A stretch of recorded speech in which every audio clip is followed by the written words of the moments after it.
كل سنة وانتم طيبين. النهارده 25 ابريل اجازة بمناسبة عيد تحرير سيناء. طيب احنا ايه اللي حصل في سيناء وليه بناخد اليوم ده اجازة؟ تعالوا نبتدي السؤال من الاول.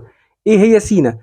سيناء دي هي الجزء الاسيوي من مصر. ايوه، مصر معظمها في قارة افريقيا وفيها جزء اللي هو سيناء ده في جزء اسيا. يعني احنا لو نقلنا العاصمة لشرم الشيخ او العريش هنصفي كأس العالم مع السعودية والعراق وكازاخستان. سينا دي اللي فيها شرم الشيخ، فيها راس شيطان، فيها نويبع، فيها طابة، فيها العريش، فيها الطور، فيها سانت كاترين. الغردقة والجونة دول مش سينا. اللي حصل ان سنة 67 إسرائيل خدت مننا سينا لحد ما وصلوا لحد قناة السويس. ده الحته اللي احنا بنقف عندها، وبعد كده بننزل بنروح سينا عن طريق نفق الشهيد احمد حمدي. احنا لما بنعدي من نفق الشهيد احمد حمدي بنبقى دخلنا جوه سينا وسيبنا قاره افريقيا ودخلنا قاره اسيا. خلاص تمام، الجغرافيا تمام معاكم. اللي حصل ان سنه 67 اسرائيل دخلت سينا. طيب ايه الفرق ما بين 25 ابريل وما بين 6 اكتوبر؟ ما احنا 6 اكتوبر برضو بنحتفل بحرب اكتوبر. اللي حصل ان 6 اكتوبر 73 انت عبرت من الجزء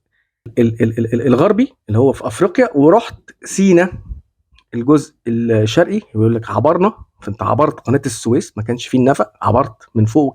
وهي دي المعجزه بتاعه 6 اكتوبر. من 73 انت ما دخلتش سينا ورحت طاردهم كلهم في يوم واحد ويلا يا جماعه يلا من هنا. من 73 انت في كفاح عسكري وسياسي ودبلوماسي ومعاهدات لحد ما كان إن اسرائيل تنسحب من سيناء. كانت على خطوات، اخر واحده فيهم كانت يوم 25 ابريل سنه 82. فهو ده عيد تحرير سيناء. وفضل جزء صغير اللي هو طابه، وده خدناه بالتحكيم الدولي سنه 89. السؤال بقى، اسرائيل اتطردت من سيناء كم مره؟